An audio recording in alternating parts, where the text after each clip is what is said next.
All right, everyone, welcome to Love Jam. Once again, this morning, we're going to have a little bit of fun learning how to make conflict fun. That's what we do every single morning on We Need to Talk. So, why is it called We Need to Talk? Because it's like the most dreaded words that any man or any woman can hear, right? Your partner walks up and says, "Hey, we need to talk." And you see that tone, that face, and it's like, oh my God, this is not going to go well, right? And by the way, how's our mic here? Hopefully it's blocking your face now. All right. So with that, what we do here is we actually practice conflict in a fun way. We're going to play a little game. We got a couple volunteers, and if there are no volunteers, we'll have voluntold. I like those just as much. And we'll pull somebody up. They'll practice a fake conflict, right? And it'll be something fun, something ridiculous. We fought about like milk, not enough milk in the fridge. There was actually no milk in the fridge, right? But No. anyway, so we'll practice something fun. We'll see how it goes, get a little bit of feedback, and then we'll do it again with with a little bit of training. So with that, Sarah, we're going to go ahead and pull someone up really quickly today up on screen. And I think today we are going to practice with who wants to practice today? Oh, Katie. Katie is on screen. Okay, so let's go ahead and give it a big hard swing, Katie. Okay, here we go.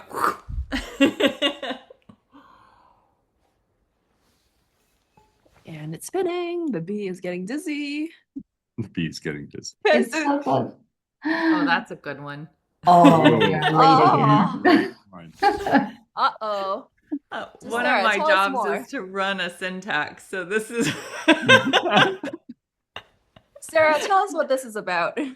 So obviously there's situations where it's really critical to be on time, right? You have a flight, you have something like that. But this is a situation where maybe it's a casual thing, maybe it's a party, maybe it's a dinner with friends, and one partner feels that it's super important to always be on time, maybe even a few minutes early. Always adjust for the what if.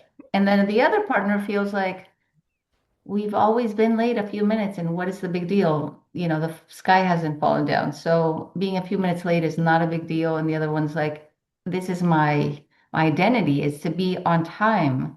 And so it's a 2, 3 minute difference, but it's a heated conversation because it's been so many times and it's another casual party.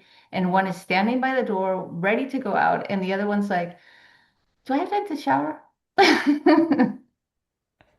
Okay. I love this. Okay, so who's the one that is late? Is it Katie or is it James? I think because Katie's always on time, she'll be the one on time, and James is just like, it's fine, it's fine. We've That's got my 5 minutes. personality anyway. It's perfect. It's actually, this is kind of like shadow work almost because I am always helping other people make up for being late. Like I'm helping, like I'm an empowerment of being I, late. this is great because I've actually seen Katie behind the stage when somebody's going long on their segment. And she's like, wrap it up. How do I get them to stop? We're 20 minutes into this 5 minute speech. When are they going to be done? So this is actually perfect. All right. Okay, Let my me get job the is to timer all be set. early, like early. Okay. Yes. And just remember, this is after the fact, right? So there's nothing happening right now. And this is after the fact where, Katie, you're talking to James about James perpetually being late. Oh. Okay. That making sense? All right. All right, where's our So we'll start the timer and you guys just start. So in 3, 2, 1, action. I just can't even. I can't. I can't even. Oh, Hey, what's going on? Why are you so upset? again. We had to show up late again. But did anyone die? Like, why is such a big deal? I mean, we're there at the party, and we don't even. There's no change in what there's no change that occurred. We still arrived, and no one even batted an eye. They didn't even realize we were late. It was a child's 1-year-old birthday party. They have a bedtime in the middle of the day. If you don't show up at 11 a.m., the kid goes to bed. You missed the birthday party. It's over. I mean, yeah, I can see where you're coming from, Katie. I'm really sorry. I apologize for that. I mean, It's not even the kid that remembers. It's the parents. How are we going to recover from this? How will they forgive us for missing their 1-year-old's birthday party? I mean, we can. I mean, it's already over. I mean, I guess we could, really talk about what's really like. Let's come up with some strategies that can really help us out in determining how we can, you know, deal with this in the future. Strategies aren't going to help the 1-year-old to remember their auntie and uncle at the birthday party. I realize that. I'm just really sorry. I really just don't know what to say. Is there something else that's concerning me? Like, We're going to end up the ones forgotten. We want to be the ones that the kid comes running to as soon as we come in the door. We will never be those aunts and uncles now. oh, I really understand that. That's really important to you. And next time I'll really try to be on time. I'm really sorry for this one. This is on me. Okay. Congrats. Good job. Amazing. Okay. So, Katie, do you feel like you're resolved? Not really, because then it would have been like I would have, that you harbor that because the story that I was trying, like, I know that we have to have a story we tell ourselves, right? So Yeah. the story that I'm telling myself is that I'm no longer going to be the favorite auntie, right? Or uncle, Yeah. aunt to uncle pair, right? So, and that's obviously one of my greatest needs. So. Mm, No, you'd probably brew on that a little bit. yeah. Sad that you weren't the best of the best of the, of the aunties and uncles, right? Very Yeah. good. Yeah. Yeah. That one kind of stung a little bit. I want to give you a hug. I was like, oh, I'm so sorry. Oh, I love it. So, James, how was that experience for you? I mean, it hit close to home. It's close to home. I've been in that situation because I'm very like nonchalant. Like, I'd rather I don't like to wait for people, so I just when I get to a party, like I like to have the party already going and stimulated as opposed to like just being there like early. So I like to be Yeah. fashionably late. So yeah, I was like, yeah, that's me. I do that all the time. Well, what a perfect setup. We Yeah, literally have two people who one loves being on time, the other is fashionably late. This is great. We didn't even like plan this ahead. You couldn't have This planned this better. exactly. this was it was obviously a real story, but it happened in a different way. And I used to be fashionably late to everything, and it was really a 1-year-old's birthday party that taught me how to not be late. Oh, that's That I was funny. like love it. way back in my 20s. Yeah, exactly. Yeah, you can tell James totally did not see that coming. It would have been okay, and it would have went on like, Yeah. oh, I guess it makes sense.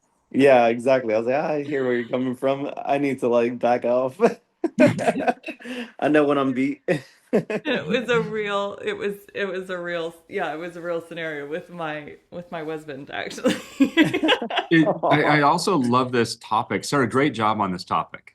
Because one of the things, and just give a little bit background on time, is this is usually the agreement that gets broken the most often, Yeah. right? And when I say agreement, that's literally what it is. We agree to be somewhere. We have a contract that we're going to be somewhere, and then we break that promise to somebody when we're late. And so within our training, one of the things we do is we hold that very strict on a couple of particular weekends that if you're not on time, you're out, right? So we actually had somebody, oh gosh, this was so hard. She was like, how many minutes? It was like She was 4 minutes late. 4 minutes late Yes. to this call. She had put in tons of work up to this point. We're like 7 weeks in and 4 minutes late. And it was like, oh no. And it was so hard for us, but we had the rule that if you're late, you're out. And so we removed the person from the group. Now thankfully she's still part of our community and she'll be here. So then she came to the live event, and then there was one day where she was late again. So it was a crazy deja vu. But it was very memorable for her. And we're not, and I'm sharing this with you because it's not about being on time. It's not about being late. That's not it. It's about the broken agreement. What really is bugging people is that we break agreements casually because we don't think it's very important. And this example that Katie did, I thought was absolutely brilliant because for you, James, it made it important. You understood, wow, this actually had a big impact and could have a rippling impact, at least in this person's heart, about what this could mean. Now imagine if that was true for every agreement that we have.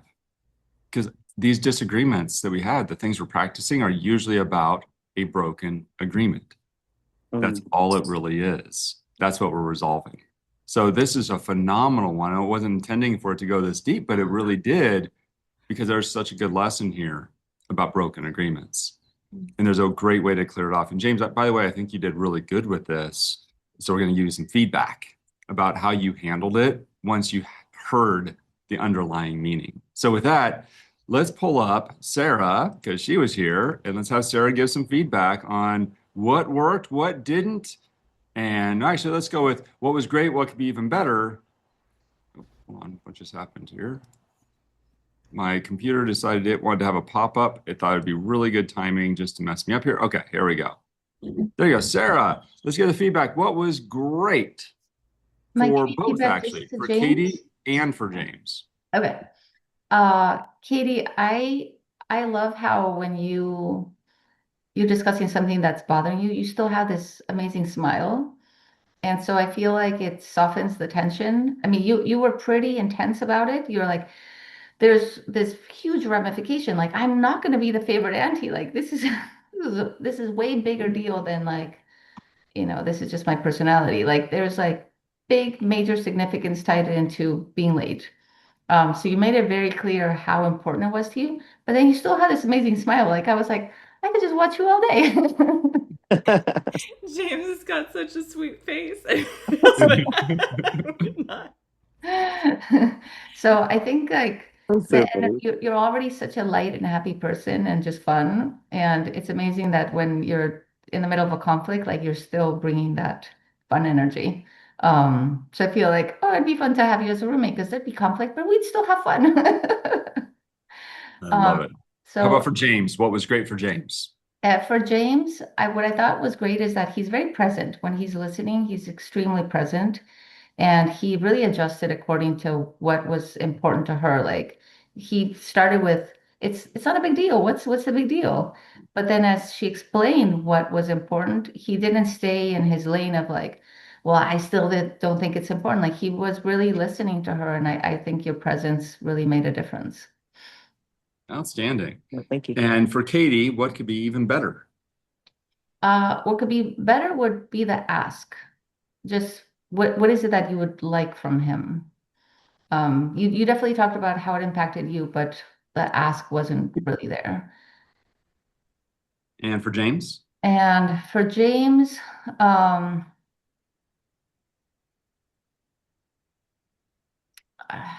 that one was a little hard because I felt like you were at the end very, very understanding. I don't have a specific thing right now. Yeah. That's okay. Let's give some scores. Because by the way, we're going to do some shares on how James could be even better. We're going to give a system for you too, James. So That's great. let's give some scores for Katie. Okay.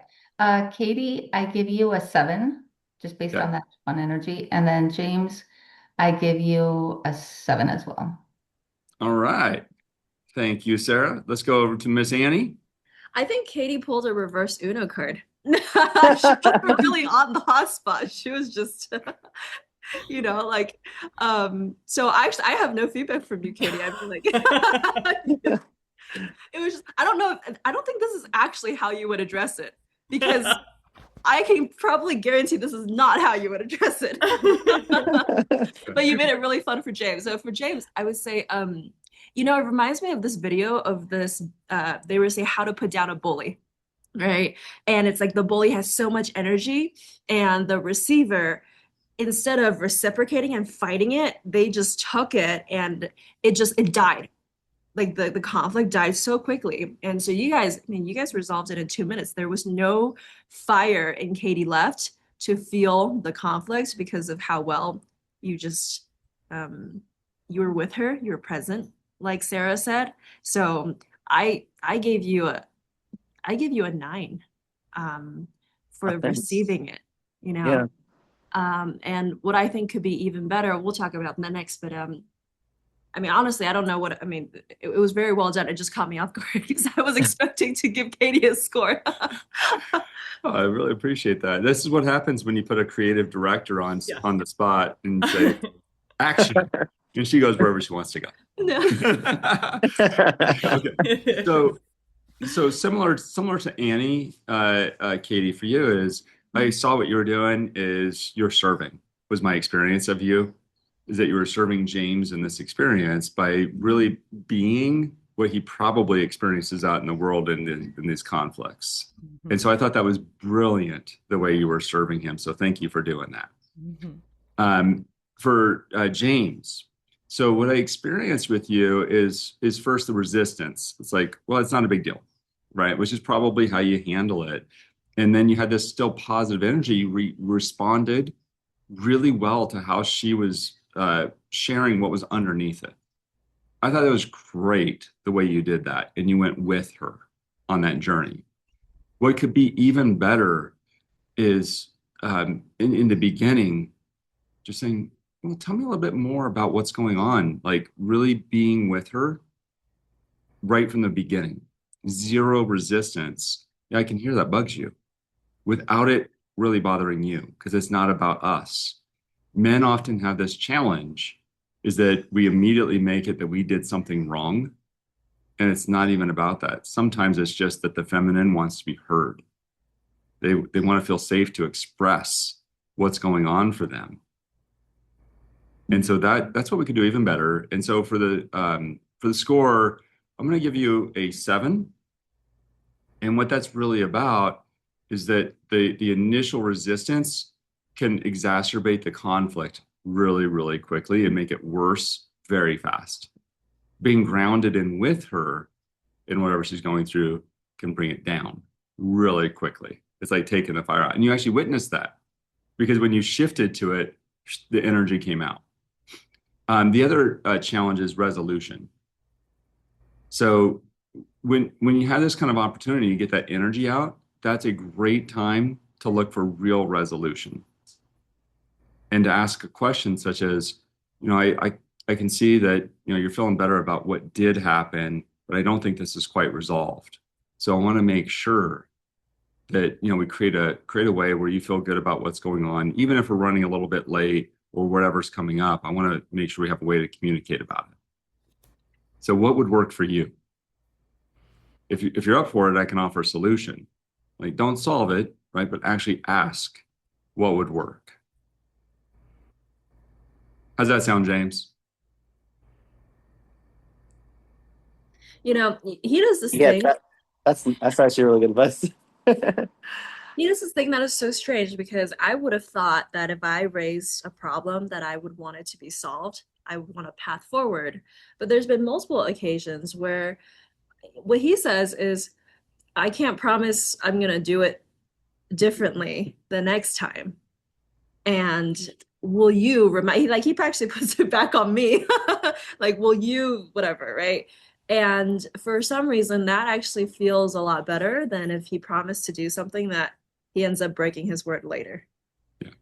Yeah, that's exactly right. Yeah. We had this, actually, we just had this the other day with somebody in our group where I said something very insensitive, right? Because I do that from time to time. I'm human, right? And so the apology is acknowledging, like, yeah, I do. I know I messed up, and especially because it hurt your feelings. It would never be my intention to actually cause this type of experience for you. I would never want that. That's And the yet, perfect phrase. That's it. Yeah. So the I'll tell the story without going into all the detail. I won't use that as an experience, but it was actually at Unleash the Power Within. I had this experience where I said something incredibly insensitive and not appropriately rated for Facebook Live. So I won't even say it on here. It was in this IHOP restaurant. I was in front of friends because I was trying to get them to laugh, right? And so fast forward a little bit, like the rest of the day happened. I didn't even know I upset Annie until like 8 hours later. And then I had done something else in between that I thought actually upset her. And we're sitting on this couch a little bit later, and then she tells me what actually happened that bugged her. I'm like, holy crap! Like that was 8 hours ago. What do you mean that? Like that's where my head went. But she was crying, and so I just wanted to be with her in this moment. And so I remember I looked down at her, said, "Baby, I'm so sorry. You know, I would never, ever intentionally say something like that to hurt you, ever." And I can't even imagine how it feels to experience something where I'm being so insensitive while I'm just trying to be funny for other people. I'm trying to entertain other people. And it's like I didn't even care about you in that moment. Right. And she's like still kind of crying. And I said, I can't promise you that I won't do that again because I am human. I do make mistakes, but I can promise it would never be with the intention to hurt you because I would never, ever do anything to intentionally hurt you. And James, it was hilarious in a way because she stopped crying, like mid, like full on cry.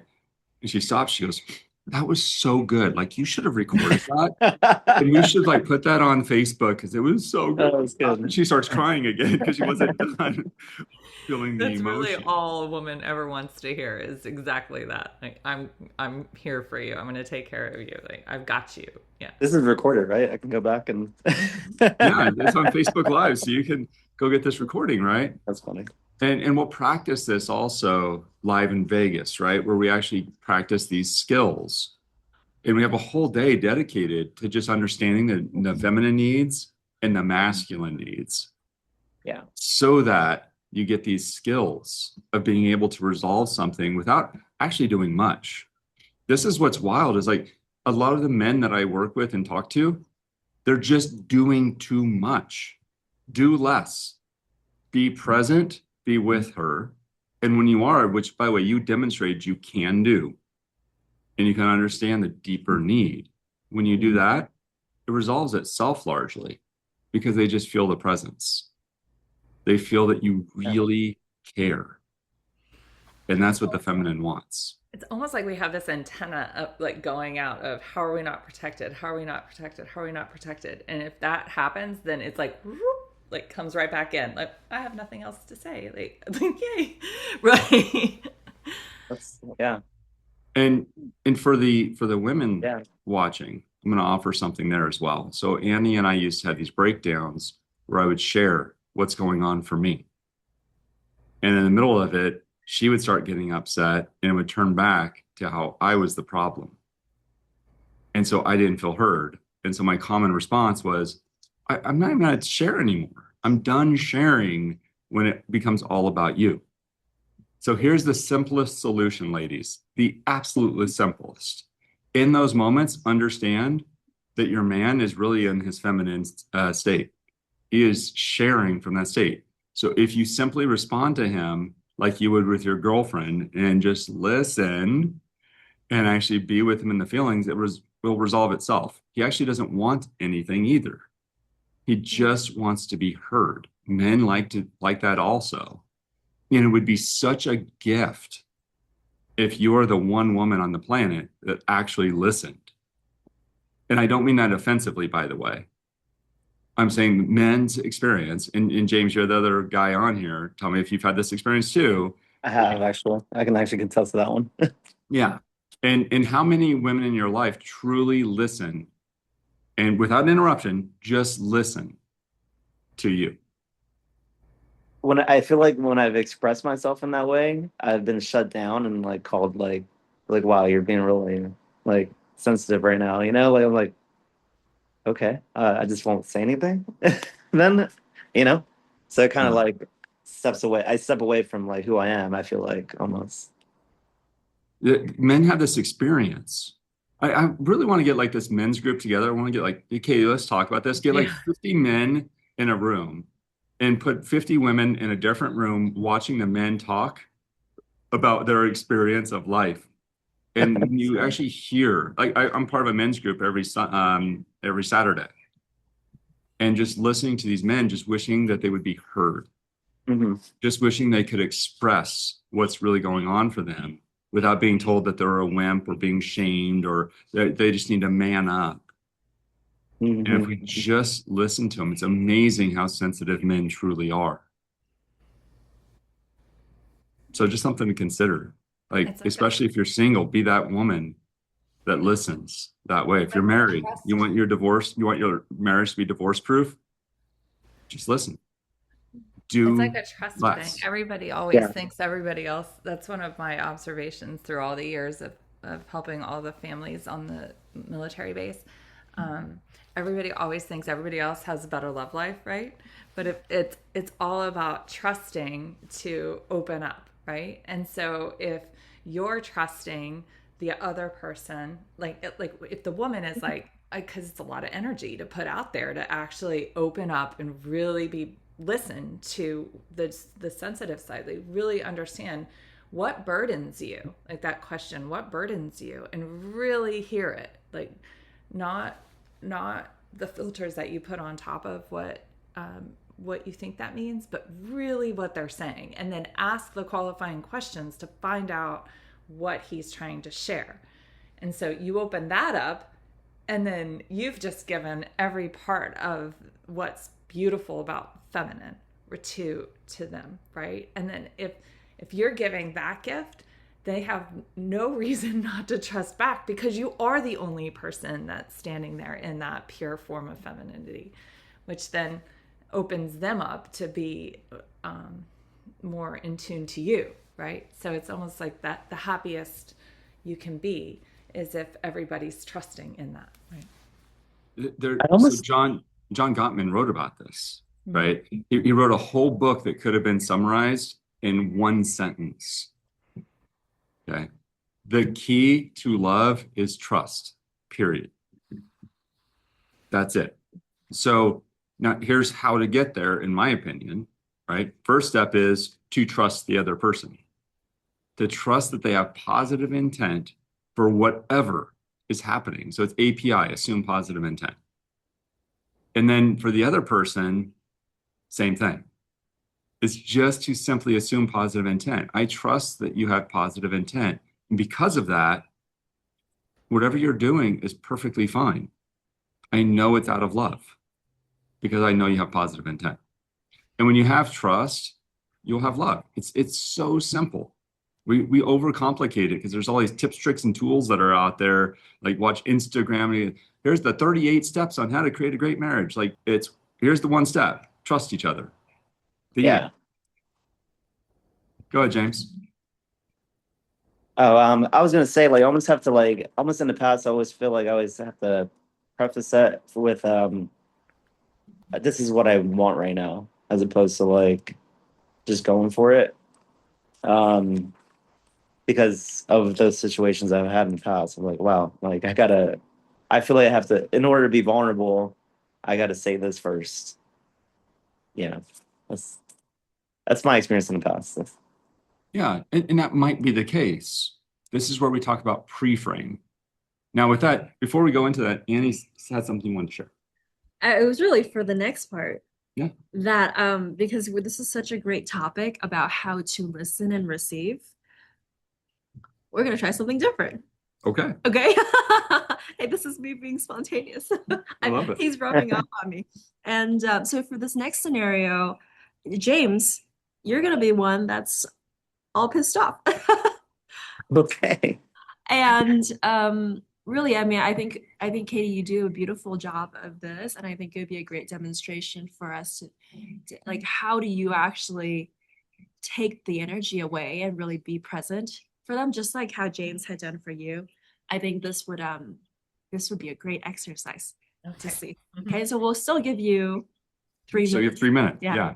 And James, this is really your opportunity to express how you truly feel. Same situation, and you're you're a couple of minutes late, but sometimes we feel like the other person doesn't trust us or whatever it is that you feel about the situation.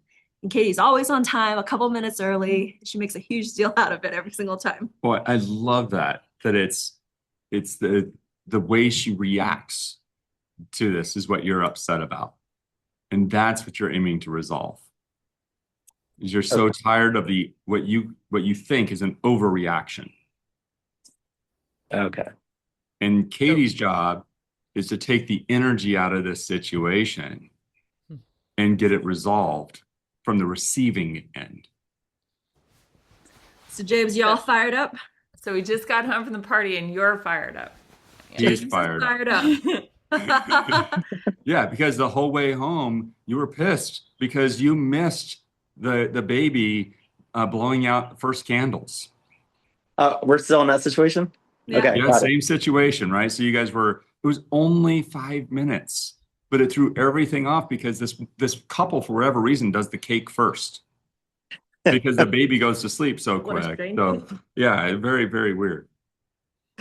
But that's what happened. All right. So James, there'll be 3 minutes on the clock. You don't have to worry about working to resolve this, James. Just for clarity, Katie is the one resolving from the receiving end. Okay. All right. Okay. All right. Here we go. Ready, set, go. Hey, Katie, something's been really bugging me, and it's been stewing ever since we left the party. And I just wanted to take this time to talk about it since we're on this drive. I don't want to sit in here in silence anymore. It's really bugging me. What is it? Well, we had missed the kiddo's birthday cake. I forgot the situation. Sorry. We missed as part of the party, and I'm really upset about it because we were so late. And every time we go out, you procrastinate to go out, you procrastinate to get ready, and we're always late. And it's just really frustrating to me. I'm so sorry. It really wasn't my intent to make you upset or to miss the party. Um, I I didn't realize that when I stopped to curl my hair that it would mean that we'd end up missing the birthday candles. I truly am very, very sorry. Is there something that's going on that could that's preventing you from getting ready earlier? I think I'd have to plan. I can see how much this affected you. Um, why, why did it, why did it, why does it, but it is just birthday candles and a 1 year old. So why did it affect you like that? It affected me because my friend expected me to be there and show up, and I just feel like I let him down, and I just don't want to be that person. I know how much your integrity means to you. I am deeply sorry for I feel like it was shallow of me to be doing my hair instead of getting out the door, and I see how my actions have affected you. So I'm going to make sure that I plan an hour in advance from now on so that we can get to places on time. And there's really nothing I can do to fix what just happened. We can try and have our friends over and have another mini something celebration and apologize that way. But I'm truly, truly sorry that that my actions felt like I was hurting your integrity. I'm sorry. That's That really means a lot that you said that. Don't get me wrong, I do love when you get dolled up for a party, but yeah, your solution was fantastic, and it made me feel so much better about the situation. I'll bring it up to my friend later. Okay. Let me know what I can do to help. My Love goodness. it. Oh, that's so funny. Well, James, how was that for you? Yeah, that was good. I feel like she really brought me down when she brought me down to a different level when she, like a grounded level, when she apologized and like took ownership and responsibility. Yeah, you kind of had a loss for words after she came in with that energy. You tried really hard to be fired up. I know I did. Yeah, I think that was fantastic. Katie, how was that for you? Good. I missed that you're supposed to. So, I learned how to do this from Tony Robbins. So you're supposed to say the "I love you" part, and I didn't do that because we were role playing. So you got to put that at the front. I think you did a I think you did fantastic great. job. Yeah. Because what's nice about this, so we have this hallucination that this is only about intimate relationships, and it's not, right? You two could just be friends, you could be dating, it could be coworkers, it could be an employee boss relationship. There's so many situations where there's these conflicts where when we push back, it escalates. Mhm. And when we simply receive the energy, it dissipates. Mhm. And Katie, that's what I think you did so well here is you just received the energy. It wasn't about you. And you let yourself be the one like dissipating. It's like a sound wall behind you, right? Where just the sound went into the wall and disappeared. Mhm. So I think it was brilliant. Let's hear from some of the ladies because I want to hear how it landed Let's for bring you. Saba. Yeah, Saba, what did you think was great about Katie? Hey, I guess what I found really interesting is Katie took responsibility for what happened. I felt the energy was very relaxed about it. But when you said, I'll just get ready like an hour earlier or something, for me, that was like, oh my gosh, that would be a solution. Because in my head, I'd be like, now I know she's not going to do that again. Because I think we all have different like sorry languages or apology languages. And for me, it's like, how do I know you're not going to do it again? So that for me was on point. And what I found really interesting, even though you wanted to get ready an hour earlier, which would have resolved it, James didn't really have any argument after that because you were thinking of him, considerate of him. But James at the end is like, I still like you being dolled up, like still take your time to Very get well. yourself ready because that was important to him. Um, so it's fascinating how you were just very relaxed at the start, and maybe I'm talking about myself, I probably wouldn't have been as relaxed if somebody was saying something to me. So I think that's very cool, and you were being very thoughtful and very considerate. And you also got a specific answer from what actually bothered you, James, which was he had basically said to his friend he's going to be there and he missed the blowing out the candles. And one more great, again, you were just trying to resolve it and you were like, okay, maybe we could have like another celebration, mini celebration where we could do the same thing again with his friend. And it was just lots of solutions and it was brilliant. And 1 to 10, what score would you give her? Oh, would I give 10? I think so. I think I'm finding resistance in me because I'm like, I wouldn't be so calm, but it's not about me, it's about you, and you completely diffused it. And yeah, and I just like at the end that he was like, hey, like still let you dolled up. So like don't forget to do that for me. But yeah, your energy was very calm, and I think that's just helped the whole thing. And you were very clear with your thinking, offered solutions. Because I think if he didn't agree, you would have come up with something else until you guys were at a level. That's amazing. Thank you, I Saba. love that. Sarah, what do you think? And actually, Oh, before we yeah. do that, let's keep Saba up for just a second. So, Saba, I heard something in there, if I may, is that you wouldn't have been as calm, right? And that's the reason we like to practice this every single week, is because one of the big things is we start training ourselves that it's not even about us. The reason we have a strong reaction, the reason we aren't calm, is because we're making it about ourselves, right? And it's not. This person had a reaction. That reaction's entirely about them. And what Katie did is that I thought again was brilliant that you brought up is she never made it about her because it's pretend anyway. So it's very easy to do that, right, Katie? Yeah. But in a real heated situation, my guess is, Katie, you may have had a reaction because you too are human, and that would come up. But practice it over and over, Saba. And by the way, I know you do because you've been here for a year and a half. You and Sarah, the reason we started this whole thing for the accountability, and by the way, we're so honored really that you've done that. But just consider that for a second, is it's never about us. And you'll never have a reaction like that as long as it's not about you.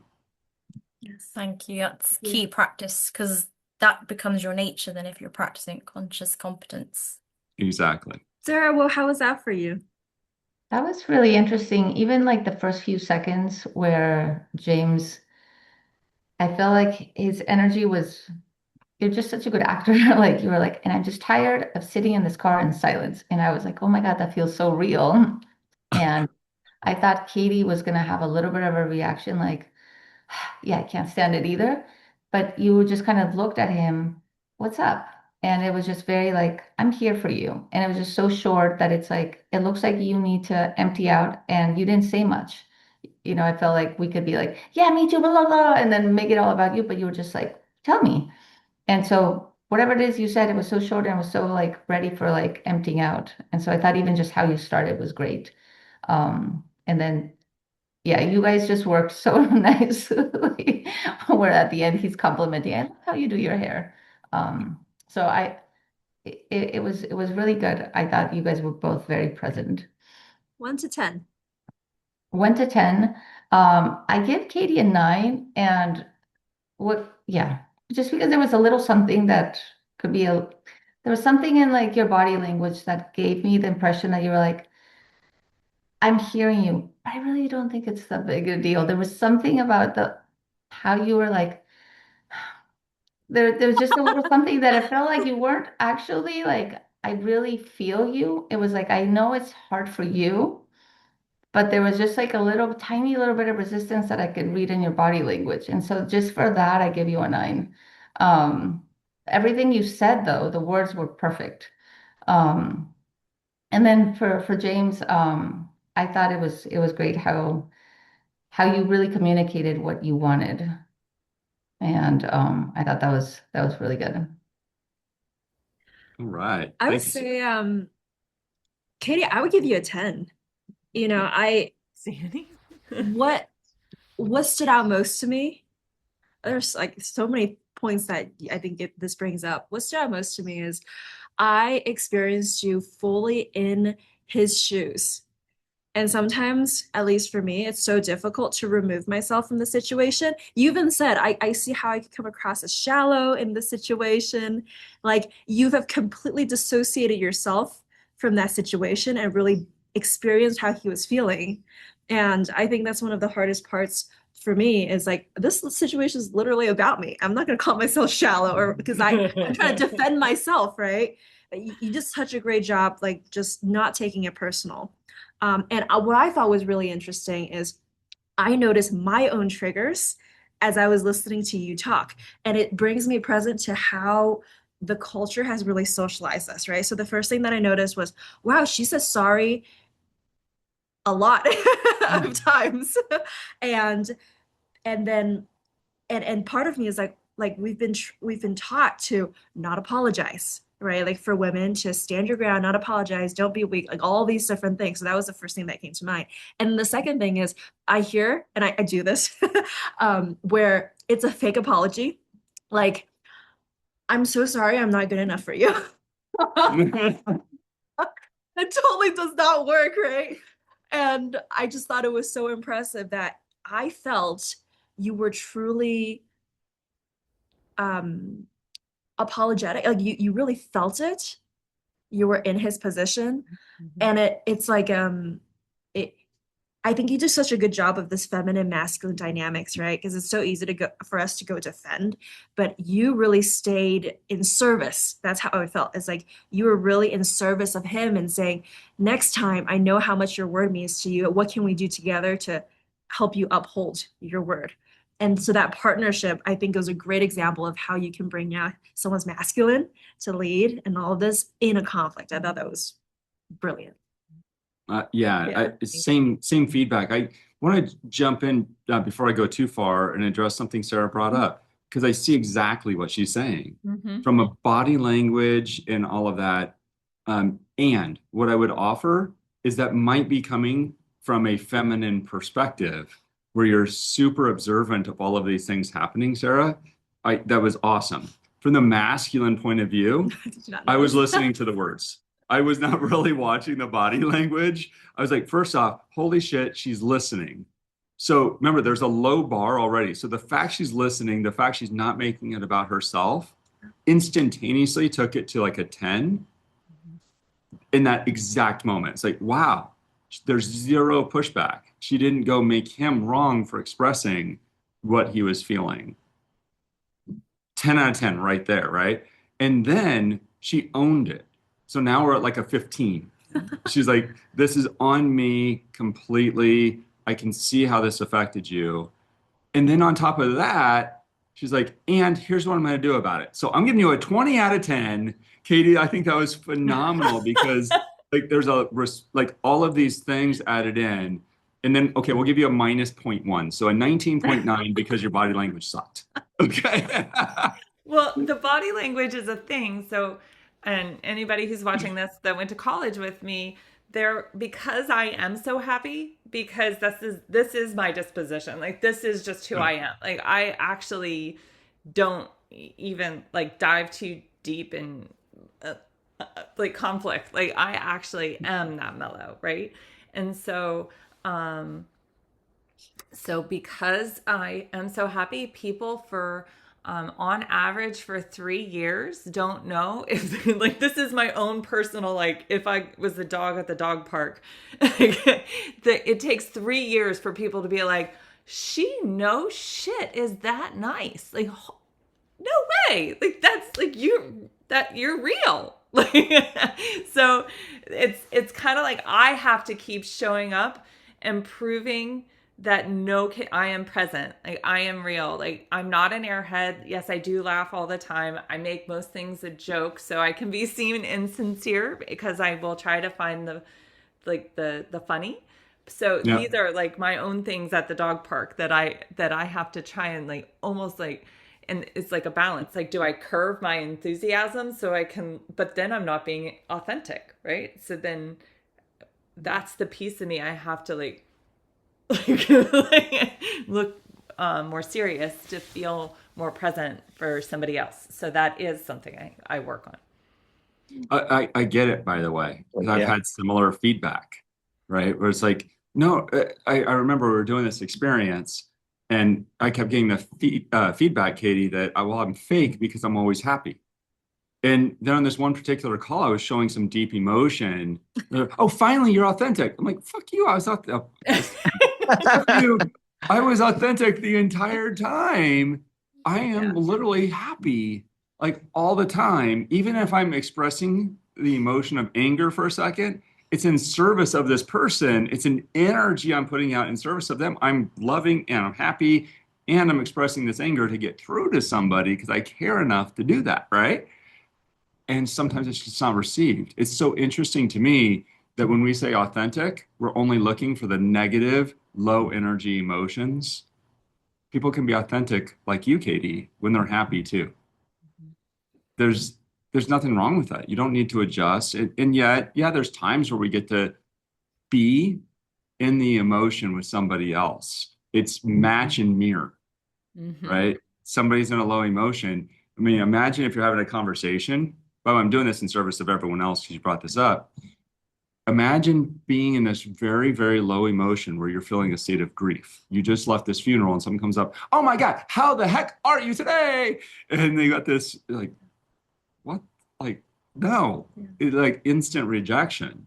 So be with somebody and then you match plus and bring them up. They will match you. Yeah, if because you body match language first. really is part of communication. Like, it is an important eye contact, all of it. It's all nuance. Absolutely. Mm-hmm. And yet the power, and this is where I really wanted to have land for the women in men's lives to simply listen, to be with their men, to let them express what they're feeling is a gift. And it's one that men rarely get to experience. And I'm not making women wrong. So I'm not, before I get blasted on Facebook, which maybe is a good thing, we'll get more comments, but whatever, is just be with them, try it out, and watch how many men will say thank you. and when they feel heard. And James, I'd love to give you the final word on just that thought, on what it would be like for you as a man in the world if you felt heard, if you felt respected in that way.